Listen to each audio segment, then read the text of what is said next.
Big day today, trade deadline day, where rumors become reality, where teams try and stock up to make one final push for the playoffs and ultimately the Stanley Cup. It's like Christmas in February.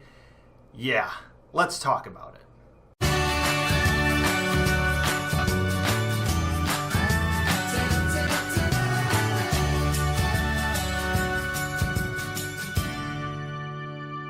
Hello and welcome to Hockey Talkie, trade deadline recap. First things first, Blackhawks. Yeah, they pretty much abstained from this one this year. Stan Bowman, Blackhawks organization, pretty much just got to sit back and relax and watch the chaos, take it all in with the rest of us fans. Blackhawks pretty much already made their moves earlier this year, months ago. The trade to acquire Dylan Strome, trade to get rid of Brandon Manning. The Hawks already did their thing. They didn't really have a whole lot to do today. First off, they didn't really have a whole lot of assets to get rid of. They have a whole lot of no move clauses, no trade clauses. Those pieces are hard to move. And the pieces that maybe other teams would really like in terms of younger prospects and everything, the Hawks would rather not get rid of those pieces. They have plans for those pieces for their future. So it made sense that the Hawks really weren't going to do anything, especially considering where they are in the standings. They weren't buyers, they weren't sellers. They're pretty much in purgatory in that regard. I think for the Hawks, most of their moves are going to definitely come in the offseason, especially if you're looking for like Artem Anisimov to get moved or maybe Forsling to get moved or somebody like that.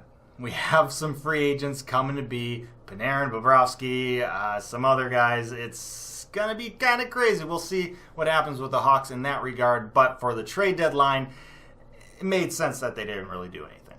Obviously, that's not the case for other teams. You got Columbus, speaking of Panarin and Bobrovsky. The Blue Jackets really making moves at this trade deadline, acquiring Duchesne and Dzingel, and also getting Adam McQuaid today.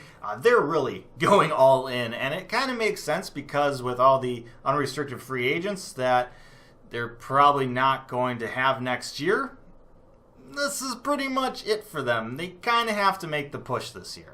And of course, it's risky what they're doing. I mean, the odds certainly aren't in their favor. The odds aren't really in any team's favor. Only one team can win the Stanley Cup every single year. So all these teams making moves at the trade deadline, they're just trying to give themselves the best chance. You calculate your odds and really, that's the best you can do. Once you make the playoffs, anything can happen. And you need two things to happen for you to win the Stanley Cup. You got to be good, first and foremost. But you also have to have some luck. You have to have things go your way in the playoffs to win the Stanley Cup. There is no guarantee if you're the Tampa Bay Lightning, if you're the President's Trophy winner, there is no guarantee you win the Stanley Cup. There is no acquisition that you can get at the trade deadline that will guarantee you a Stanley Cup. But obviously Columbus sees their opportunity this year. It's probably the best chance they have for the foreseeable future. So they're deciding to at least make a go for it, get the players that they want, that give them the best chance to make a run for it, and just give themselves a chance. And that's really all you can do. Speaking of teams making a go for it, the Vegas Golden Knights really trying to ride the momentum from last year, trying to make another strong push in the playoffs this year, acquiring Mark Stone from the Senators. Do the Senators even have a team anymore? They've traded basically all their top players. Now, they did get a really good prospect back from Vegas for trading Mark Stone to them, but you know what they would really like right now is if them finishing in last place this year would get them a top draft pick in this upcoming draft. Problem is they traded that away when they acquired Duchesne from Colorado last year. Colorado looking really good right now from that Duchesne trade. Looking like they're going to get a top 3 guaranteed pick in this upcoming draft. Not only that, they also get Derek Brassard today. They're looking to make a run for the playoffs. Not too bad of a pickup for them. The Western Conference pretty much dominating the trade deadline today. You got the Sharks acquiring Nyquist from Detroit. You have the Winnipeg Jets acquiring Kevin Hayes from the New York Rangers. You have the Nashville Predators getting Wayne Simmons and also trading for Michael Granlund from the Wild. These teams are all really getting better today. It's going to be a heck of a race in the Western Conference. I know a lot of people talking about the Western Conference wildcard race and how the Western Conference is down because, well, that part of the conference is pretty down, but there are a lot of really, really good teams at the top of the West, and if you're an Eastern Conference team, don't take them lightly. So that was pretty much the story of today's trade deadline day.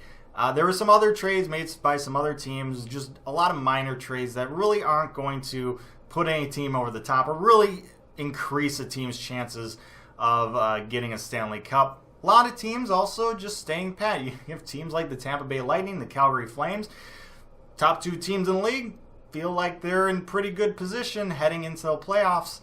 We'll see what happens. We'll see if the teams that made trades, made deals, got better, if that makes a difference.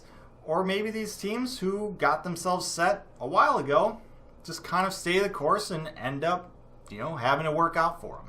I'd love to hear your guys' thoughts. Let me know down in the comment section below. Like, share, and subscribe. I appreciate that as always. Reminder, once I hit 400 subscribers, I will be doing a giveaway. So tell all your friends, family, second cousins, coworkers, whoever, random people on the street, tell them. Let's get to that number. But most importantly, as always, stay safe, make good decisions, and I'll see you next time.